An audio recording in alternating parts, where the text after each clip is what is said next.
مشکل تھے راستے آسان ہو گئے، مشکل تھے راستے آسان ہو گئے، دشمن یہ دیکھ کے حیران ہو گئے، رکھا جب میرے نبی نے دنیا میں قدم، رکھا جب میرے نبی نے دنیا میں قدم، پتھر بھی کلمہ پڑھ کے مسلمان ہو گئے۔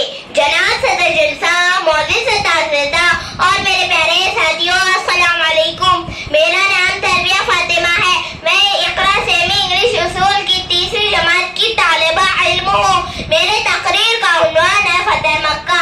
8 ہجری کو فتح مکہ پیش آیا، اسی شان سے مکہ فتح ہوا۔ ابو سفیان اور اس کے گھر والوں نے فتح مکہ کے دن ایمان لایا۔ آپ صلی اللہ علیہ وسلم نے بڑا معرکے فتح کیا۔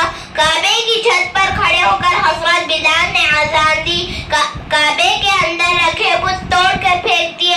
مکے کے اندر 360 بت تھے۔ 9 ہجری کا غزوہ تبوک پیش آیا۔ چند شہادت کے بعد آپ صلی اللہ علیہ وسلم نے ان کی درخواست پر سنا کر لی، مدینے واپس آئے۔ 9 ہجری کو آپ صلی اللہ علیہ وسلم نے اپنے ابو بکر آپ صلی اللہ علیہ وسلم نے 9 ہجری کو آپ صلی اللہ علیہ وسلم نے حضرت ابو بکر کی قیادت میں ایک جماعت روانہ کی، جنہوں نے حج میں ہونے والی پرانی جہالت بند کر دیا اور اعلان ہوا کہ اس سال کے بعد کوئی مشرک حج نہیں کر سکتا اور ہر کوئی بیت اللہ کا طواف کر سکتا ہے۔ مٹانا اس کو دنیا سے آسان تھوڑی ہے، مٹانا اس کو دنیا سے آسان تھوڑی ہے۔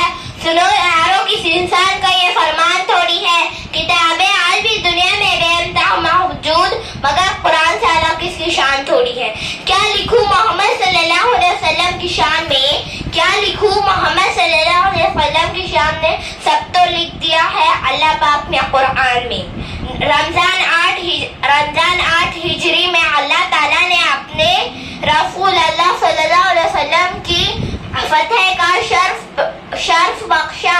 وہ سب سے عظیم فتح تھی جسے اللہ تعالیٰ نے اپنے دین اور رسول اللہ صلی اللہ علیہ وسلم کو عزت بخشا۔ اپنے گھر اور اپنے شہر کو غلط ہاتھوں سے آزاد کر دیا۔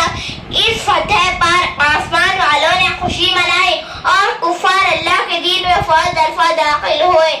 وہ عشق کا چراغ میں ان کے قدموں کی دھول ہوں، وہ عشق کا چراغ ہے میں ان کے قدموں کی دھول ہوں۔ اے زندگی گوار ہے نا، میں بھی غلام رسول ہوں۔ اللہ حافظ۔